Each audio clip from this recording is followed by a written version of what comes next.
Voilà, nous démarrons. Bonjour à tous et bienvenue à ce nouveau webinaire sur l'automatisation de la logistique aval en agroalimentaire. Je suis Pierre Fouillade, je suis le président du groupe de marché FIM Agroalimentaire et à nouveau, je suis ravi avec nos invités aujourd'hui de vous accueillir sur ce webinaire. Quelques mots sur l'organisation et sur le format. Donc, c'est un webinaire qui va durer environ 40 minutes. Pour ceux qui ne sont pas encore familiers avec cette plateforme Livestorm, donc vous êtes en mode d'écoute et de vision. On va vous montrer des slides et des films. Et vous pourrez poser vos questions. Vous pouvez d'ores et déjà poser vos questions en utilisant le panneau qui est sur la droite de l'écran. Et nous traiterons ces questions à la fin de la session. Donc, pour poser les questions, vous pouvez les poser donc à droite. Et comme vous voyez, qui vient de s'afficher là sur votre droite, vous avez un petit compteur 0 où, en cliquant dessus, vous pouvez faire monter la cote de popularité de la question. Voilà, à la fin de la session, nous traiterons d'abord les questions les plus populaires. Voilà. Avant de démarrer avec nos invités, quelques mots sur la Fédération des industries mécaniques et sur le groupe de marché. Donc, la Fédération des industries mécaniques, c'est une grande famille de fournisseurs d'équipements mécaniques et l'agroalimentaire est un des débouchés majeurs de cette grande famille puisque une entreprise mécanicienne sur 10 travaille principalement avec les industries agroalimentaires. Donc, c'est un secteur qui est primordial et nous travaillons depuis quelques années en collaboration avec l'ANIA pour développer les échanges entre ces industries mécaniques, fournisseurs et ces industries agroalimentaires, comme on devrait pouvoir l'illustrer aujourd'hui. Alors, dans les équipements, il y a beaucoup d'équipements. Ça va comprendre des équipements hard également, ça peut être des softwares. Il y a beaucoup de choses. Aujourd'hui, on va parler d'équipements de manutention, de logistique, de solutions de stockage. On pourrait parler dans un autre séminaire de matériel de conditionnement, d'achoirs, de citernes, de pompes, d'échangeurs de chaleur. Voilà, la liste est très longue des équipements couverts par cette profession. Dans ce comité de marché agroalimentaire, nous nous sommes donné 3 objectifs principaux. Le premier, c'est de renforcer l'attractivité de l'offre mécanicienne. Et pour cela, on essaie de faire des ateliers pour que les IA mettent en valeur leurs besoins le plus tôt possible et que les mécaniciens alignent leur roadmap recherche et développement. Voilà, ça se passe à travers différents échanges dans différentes structures et vous trouverez les détails sur le site de la FIM pour ceux que ça intéresse. La deuxième partie, c'est de valoriser l'offre mécanicienne. Un des retours, c'est qu'elle n'est pas assez visible. Et donc, un des moyens de répondre à ça, c'est d'organiser cette série de webinaires et de montrer comment les fournisseurs français mécaniciens apportent des solutions performantes et permettent aux industries agroalimentaires de renforcer leur compétitivité. Le troisième point, c'est la promotion. Et pour la promotion, un des outils que l'on a mis en place, c'est un annuaire qui permet aux clients de trouver les bons fournisseurs dans cette constellation de la Fédération des industries mécaniques. Alors, pour vous montrer un peu de quoi il s'agit, je vous passe une courte vidéo sur l'annuaire.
Voilà.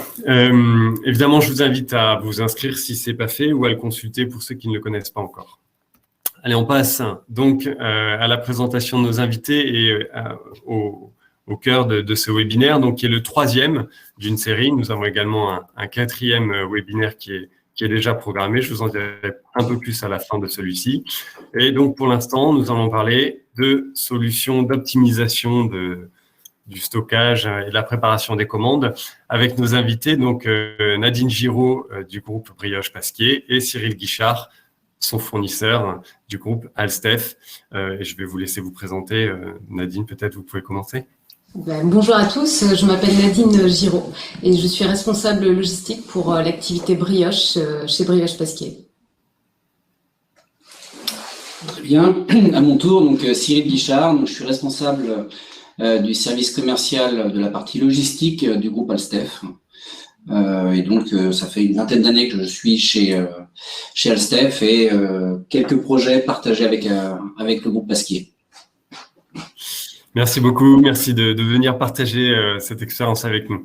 Alors, je crois que c'est vous qui commencez, Nadine Giraud, vous allez nous en dire un petit peu plus, nous présenter un peu Brioche Pasquier déjà et les enjeux qu'il y avait pour vous autour de ce projet. Oui, c'est ça, brièvement. Alors, je vais vous présenter le groupe Brioche Pasquier. Alors, le groupe Brioche Pasquier, c'est une entreprise familiale, toujours familiale, qui a été créée en 1974 dans le Maine-et-Loire, près de Cholet. Aujourd'hui, c'est un groupe d'envergure internationale qui réalise environ 700 millions d'euros de chiffre d'affaires, dont 23% à l'international. Le groupe compte, comme on le voit ici, environ 3500 collaborateurs sur 18 sites de production et d'expédition et le groupe est structuré en 5 activités. La première activité, qui est l'activité historique, dont je fais partie et dont on va parler aujourd'hui, c'est l'activité de production et de commercialisation de viennoiseries industrielles fraîches. Fraîches, non pas parce qu'elles sont à 4 degrés, mais parce que elles ont une courte durée de vie et on les livre en flux tendu. La seconde activité du groupe, c'est une activité de pâtisserie surgelée. On a une activité de biscottes, comme son nom l'indique, des biscottes ou panification sèche.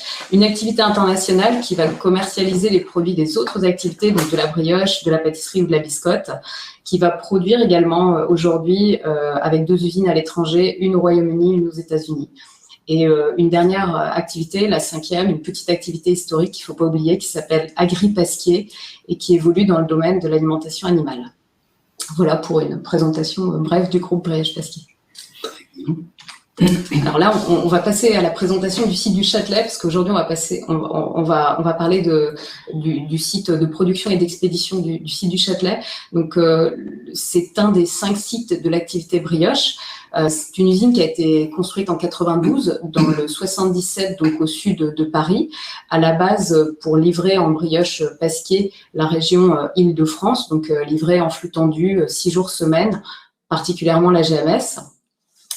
Donc aujourd'hui, c'est un site qui compte 5 lignes de fabrication et qui va produire les produits qu'on voit ici à l'écran, c'est-à-dire des pains au lait, des brioches en tranches, des goûters pitch ou des pancakes.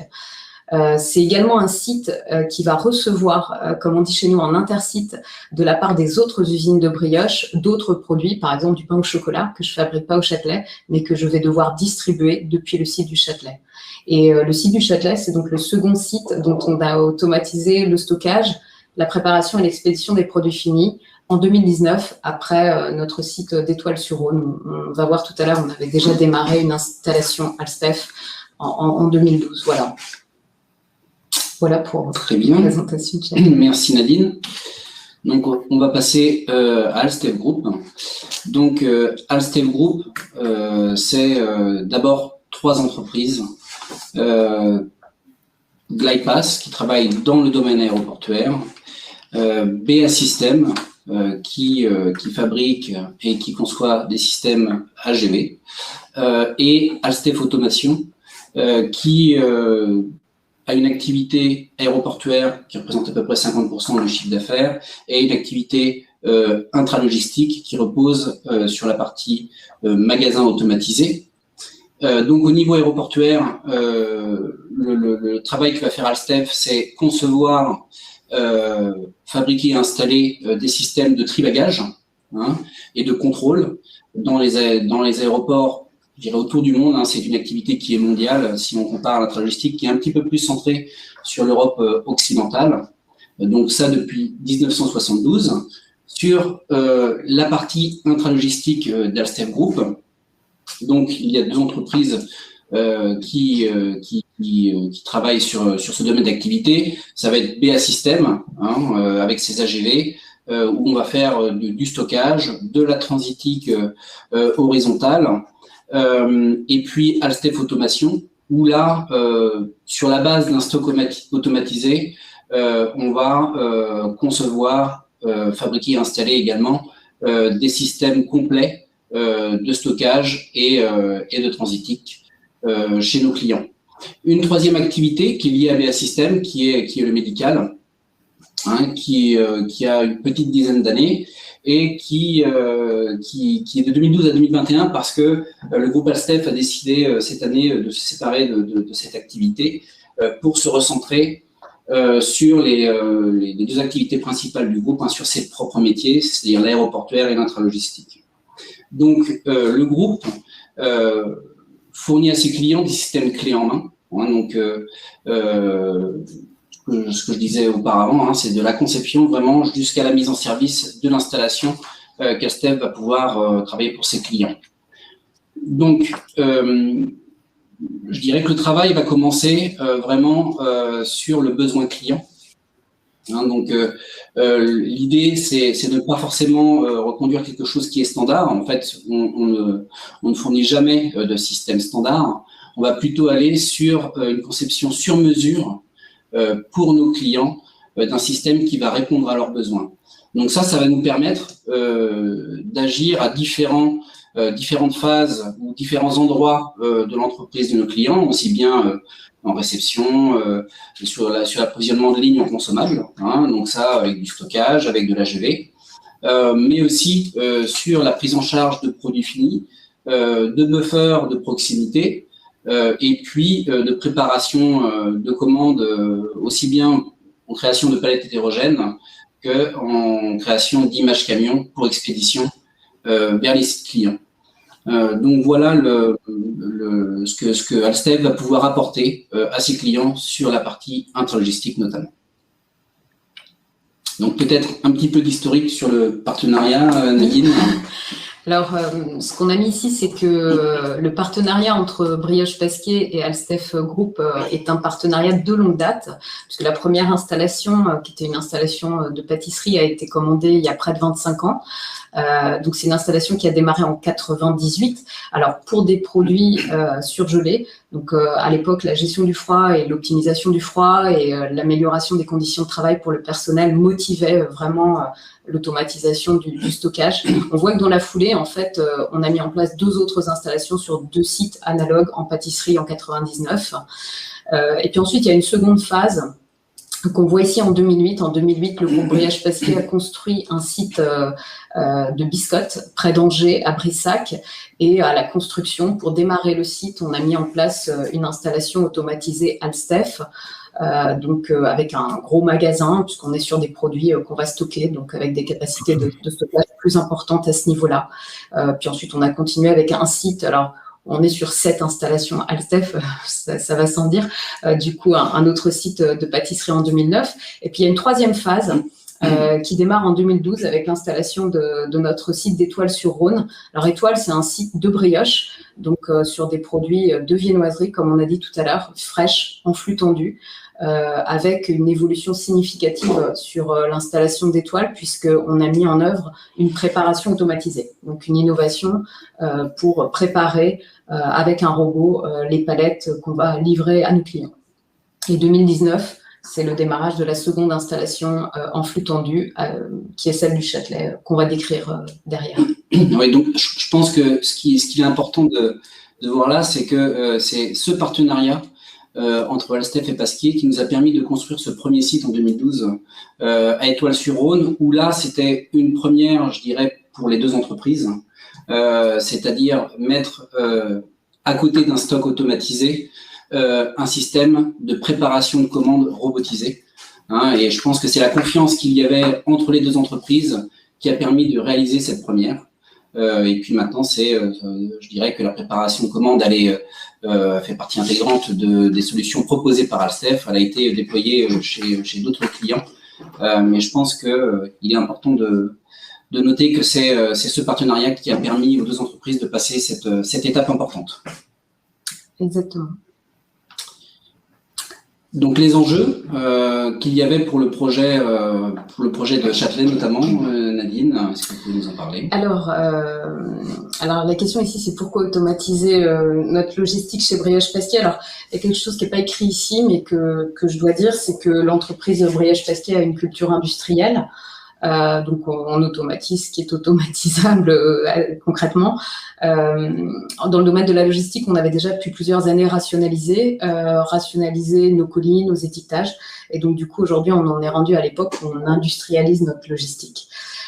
Et le premier point qu'on voit ici à l'écran, c'est un point qui est l'enjeu social et qui est la vision sociale qu'on a à l'évolution des métiers dans le domaine de la logistique, et notamment le besoin d'améliorer les conditions de travail, d'automatiser des tâches clairement qui sont pénibles et répétitives, et de transformer l'environnement de l'entrepôt. Parce que quand on met en place une installation automatisée, en fait on transforme réellement l'entrepôt et le site, parce que ça n'a plus rien à voir. Donc on va améliorer significativement les conditions de travail, on va sécuriser, et on va aussi modifier les conditions de recrutement. C'est quelque chose qui est assez important pour nous, à la fois parce que évidemment mécaniquement on a besoin de moins de monde dans un système automatisé, mais également parce qu'on va proposer des postes différents, des postes plus appétants, qui sont plus des postes de pilotage, d'ordonnancement, de surveillance, et qui vont attirer un petit peu plus les gens. Et la question du recrutement, c'est pas la conjoncture actuelle qui va nous dire que c'est pas un sujet important. La deuxième raison à automatiser pour nous, c'est d'être en capacité de suivre l'évolution de nos sites de production. Le site du Châtelet est un site qui grossit, avec lequel on a besoin à terme de sortir de plus en plus de volume, toujours sur un nombre de références plus important, et donc augmenter la capacité de stockage et de préparation, c'était nécessaire pour nous. Et c'est pas forcément des choses qui sont faisables sur un entrepôt, sur nos entrepôts avant actuels. C'était tout simplement pas extensible. On pouvait pas faire travailler plus de monde dans l'espace et stocker plus de palettes. Et puis on n'avait pas forcément de solution d'extension par rapport aux fonciers disponibles, tout simplement. Faciliter et sécuriser l'organisation physique et la gestion des stocks, ça c'est important. C'est à la fois en termes de gestion, quand on a un système automatisé, moi je considère qu'on fiabilise vraiment la gestion de nos stocks, et Dieu sait que c'est important dans le domaine notamment du flux tendu. On a besoin de savoir où sont nos produits, et de bien maîtriser, de renforcer toujours la question de la traçabilité des produits finis. On est en agroalimentaire, faut pas l'oublier. On a par exemple sur une installation des états, comme on dit toujours, des états de blocage par exemple, ou de quarantaine, qui sont totalement inviolables, et ça c'est des choses qui comptent. On a aussi, pour parler au sens strict du terme, de la sécurisation des marchandises, une question de sécurité des marchandises. Quand on est dans un stock de grande hauteur, on contribue à la food defense.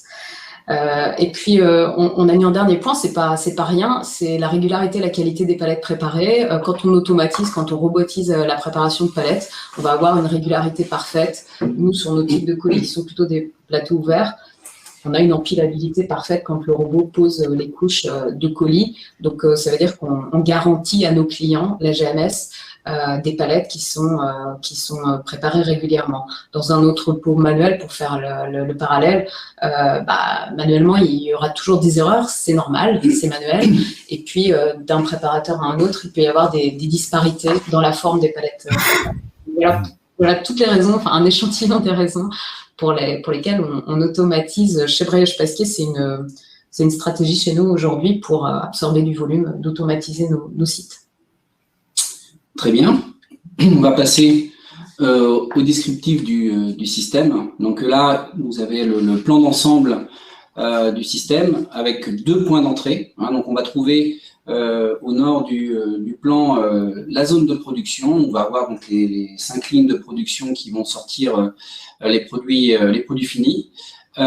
Tout en bas, on voit une zone de quai où il y a la possibilité de réceptionner des charges. On a parlé notamment de réception intersites avec des produits finis qui viendraient d'autres sites. Je vais sauter tout à droite parce que les palettes vont ensuite aller vers le stock de masse où là on voit un magasin automatisé qui va, lui, pouvoir approvisionner en direct les quais d'expédition en palette complète, ou la zone de préparation de commande avec des palettes mères. Les palettes mères, c'est les palettes monoréférences qui vont servir à la préparation de palettes hétérogènes que l'on appelle, nous, dans notre jargon, des palettes filles. Voilà. Et donc, une fois préparées, ces palettes filles, ces palettes hétérogènes, vont pouvoir se diriger vers la zone d'expédition, où là, on va accumuler des charges sur des convoyeurs qui vont permettre de préparer les camions en avance. Et lorsque le camion viendra se mettre à quai, il n'y aura plus qu'à le charger. Voilà. Donc, on va rentrer un petit peu plus dans le détail du système en reprenant ces gros blocs et en les détaillant un petit peu. Donc, tout d'abord, la zone production. Donc, on a ces 5 lignes de fabrication qui vont sortir du produit fini, mais qui est non filmé, non cerclé. Et donc, pour la prise en charge, on retrouve des AGV, 3 AGV à fourche, qui vont venir prendre en charge directement sur convoyeur les palettes de produits finis qui vont sortir des lignes et qui vont venir les déposer. On voit sur le plan en bas à gauche, sur le point de dépose convoyeur, donc au sol, ces palettes de produits finis. On peut également bufferiser au sol, mais pas sur convoyeur, mais je dirais en amont, si jamais il y a besoin de faire un stock tampon, on peut bufferiser au sol aussi les palettes de produits finis si ce n'est pas le moment de les introduire.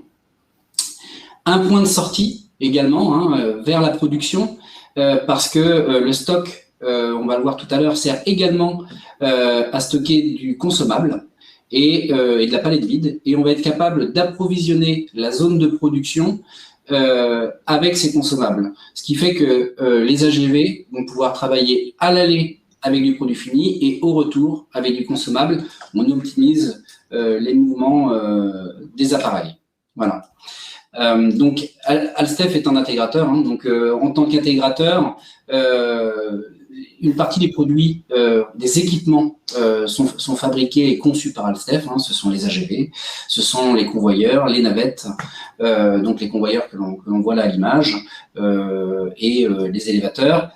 Pour le reste, on va travailler avec des partenaires, des fournisseurs, à qui on va acheter des machines, des équipements. Voilà. La zone de réception, donc sur la zone de quai, on va avoir des quais plus ou moins dédiés qui vont permettre de réceptionner des charges. Donc des charges de produits finis d'autres sites, comme on l'a dit, pour avoir en fait tout le panel de produits pasquiers sur ce site et pouvoir préparer des palettes en conséquence, qui vont pouvoir offrir toutes les références du groupe pasquier.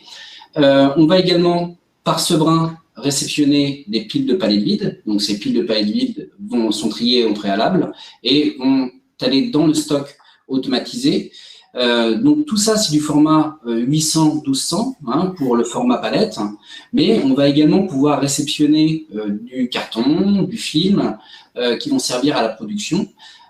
Ces produits-là seront très souvent sur de la palette d'un autre format qui va être 1200 et on va gérer avec cette installation les deux formats qui vont se retrouver au final dans le stock automatisé. Voilà. Et on va pouvoir, à partir de ce poumon qui est le stock de masse, approvisionner et la prépa de commande et la production. Donc le stock, une fois que les palettes sont entrées et qu'elles ont passé tous les contrôles, elles vont aller vers ce stock automatisé qui est constitué de 4 transstockers et qui offre 3000 emplacements palettes, un peu plus de 3000 emplacements pour un volume de stockage de 26 000 m3. Donc on est là sur un stockage double profondeur qui va permettre de réceptionner effectivement tout ce qui va sortir de production. On les aura juste cerclés au préalable une fois que ça aura été déposé par les AGV. Et donc ces charges vont se retrouver dans ce stock. Elles vont être envoyées ou bien complètes vers les expéditions, si les commandes clients demandent une palette complète, ou alors les palettes vont être envoyées vers la préparation de commande pour être prélevées à la couche par un robot ou au colis par un opérateur. Et une fois utilisées, les palettes vont revenir dans ce stock, donc avec quelques colis en moins, et ressortiront lorsqu'elles seront rappelées par les commandes des clients de l'entreprise Pasquier. Donc, une traçabilité complète, hein, comme Nadine l'a précisé, ça c'est essentiel. Et donc, on va, avec le WCS Alstef, hein, Stockware, on va tracer les références, mais aussi les dates, les quantités de produits sur charge, et on va être en mesure de ressortir les palettes qui sont déjà entamées pour les envoyer en prépa de commande et ne pas ouvrir plusieurs palettes à la fois. Voilà. On va retrouver dans ce stock, comme on l'a dit, également les palettes de consommables et les piles de palettes vides pour pouvoir approvisionner l'ensemble du système. La préparation de commande, hein, donc là c'est vraiment la partie la plus complexe et à plus forte valeur ajoutée du système. Donc on va retrouver un robot de préparation à la couche qui lui va prélever 1, 2, 3 couches de produits en fonction des références et des demandes du client pour constituer les palettes. Donc là, le WCS Alstef Stockware va suivre une partition dans la composition de charge qui descend de l'ERP de Pasquier, hein, et qui est dictée par les clients de Pasquier.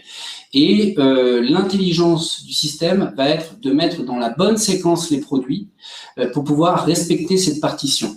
Donc, les palettes qui vont sortir du magasin peuvent être en séquence. À ce moment-là, on ne va pas les bouger, on va les laisser se diriger vers le robot. Mais si elles ne le sont pas, hein, ce qui représente la majorité des palettes, on va devoir, par le biais de convoyage ou d'une navette, hein, venir reséquencer les charges pour respecter la partition client. Une fois constituées au robot, les palettes préparées vont pouvoir ou bien être envoyées vers les expéditions si on ne rajoute pas de colis, ou aller vers le poste manuel, hein, où on voit un opérateur là qui transporte un colis, pour être complété du nombre de colis qui va permettre de répondre à la commande que Pasquier aura reçue de ses clients. Les clients ne demandent pas ne passent pas de commande à la couche, malheureusement, ce serait trop beau. Donc, c'est des commandes qui sont passées au colis. Et donc, il faut pouvoir venir compléter les charges qui ont été préparées sur l'île robotisée. Donc, deux solutions s'offrent à nous, hein, où on vient compléter la palette qui a été commencée, ou alors on va rassembler l'ensemble des colis qui se retrouvent esselés sur une même palette pour envoi vers les clients. C'est ça. Voilà. Donc, une fois constituées, ces palettes-là ne retournent pas en stock, elles vont être filmées. L'ensemble des palettes qui vont sortir du stock, hein, ou de la préparation de commande vont être filmées et étiquetées avant expédition, et donc vont être envoyées vers les quais sur ces convoyeurs qui vont représenter l'image d'un camion. Alors là, il y a une petite complexité, hein, une petite subtilité sur le système, c'est que les camions bon nombre de camions Pasquier vont faire des tournées, c'est-à-dire qu'ils vont aller d'abord chez un premier point de livraison, sur un premier point de livraison, ensuite sur un deuxième. Et donc, il va falloir que le système respecte ces tournées pour le chargement camion et pour la constitution de l'image camion. Donc, on va devoir séquencer sur les quais les palettes que l'on envoie sur ces convoyeurs d'accumulation, hein, de sorte que le premier site visité se retrouve avec les palettes à l'arrière du camion pour pas qu'on ait tout à sortir lorsqu'on vient livrer les charges. Ça, c'est essentiel sur la qualité de ce qui peut être livré par Pasquier. Voilà, donc là, un point important juste avant expédition qui demande il y a une complexité au niveau informatique à gérer et une complexité de flux également. Donc, il faut pouvoir anticiper, parce que le but, c'est que l'accumulation de ces charges sur quai limite l'attente des camions pour être chargés, hein. C'est de prendre de l'avance, c'est là le but. Voilà. Donc, voilà pour le système, hein, dans son ensemble. Et je dirais, on peut en faire le bilan. Ensuite, Nadine, sur les résultats obtenus. Alors oui, ici on a mis un petit échantillon de résultats obtenus. Ce qu'on a mis en avant en premier, c'est ce qu'on disait tout à l'heure, c'est l'enjeu social, la réduction de la pénibilité. Concrètement, on fait baisser significativement le tonnage journalier que par préparateur. On a mis ici, on calcule environ un tonnage journalier qui est bien inférieur à 1 tonne versus 6 à 7 tonnes. Enfin, c'est assez variable, mais en moyenne 6-7 tonnes sur un entrepôt manuel. C'est la principale valeur ajoutée, hein, la réduction de la pénibilité. Il y a aussi la réduction des déplacements, parce que sur un entrepôt manuel, les préparateurs se déplacent beaucoup, font beaucoup de kilomètres.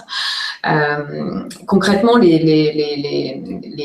baisse du tonnage journalier, ça correspond à environ 85% des colis qu'on va préparer désormais avec le robot polyarticulé. C'est lui qui va boutonner les palettes, qui va préparer la majorité en fait des palettes filles. Donc on a réduit concrètement la préparation manuelle de 85%. Le reliquat, ce qu'on a vu tout à l'heure, c'est le picking au colis, puisqu'on va poser manuellement le 5e, on est en quart de palette, donc comme on disait tout à l'heure, j'ai malheureusement la probabilité j'ai 3 chances sur 4 de ne pas avoir une ligne de commande en plat, et donc les préparateurs vont faire ça. Mais à la base, ce qu'il faut retenir, c'est 85% des colis qui sont préparés par le robot.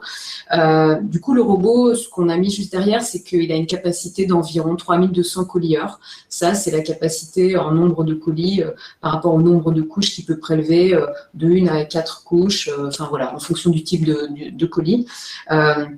Et pour suivre en fait la capacité de ce robot, il nous faut une force de frappe au niveau du magasin, parce qu'on a dit tout à l'heure, c'est le magasin qui alimente, il faut donner à manger au robot concrètement, et l'alimentation du robot, c'est quelque chose qui est assez stratégique dans l'agencement aussi, hein, qu'on a établi là au Châtelet.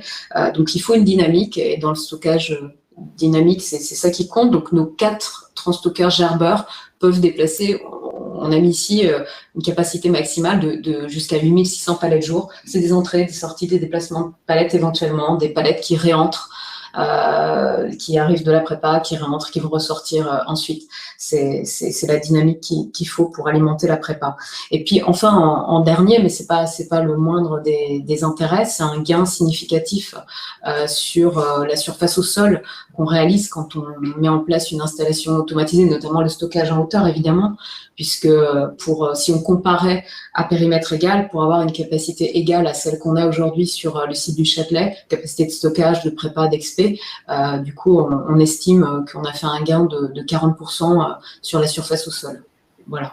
Oui, parce que ce qu'on peut préciser, peut-être, c'est que donc le site du Châtelet, hein, c'est un site qui est existant et qui n'avait pas forcément de capacité d'extension, donc l'avenir était un petit peu contraint pour le coup, et donc ce gain de surface était essentiel pour pouvoir garder le site et continuer à fabriquer. Voilà, donc ce qu'on peut peut-être montrer, c'est la vidéo que l'on a réalisée sur ce site, ce qui fait que vous allez pouvoir beaucoup plus vous projeter par rapport à ce qu'on a montré et aux explications qu'on a données. Donc il y a de la musique, donc on ne va pas parler pendant la vidéo. Après, si les explications qu'on a données sont bonnes, normalement, vous devriez arriver à suivre le fil de cette vidéo. Voilà.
Merci beaucoup.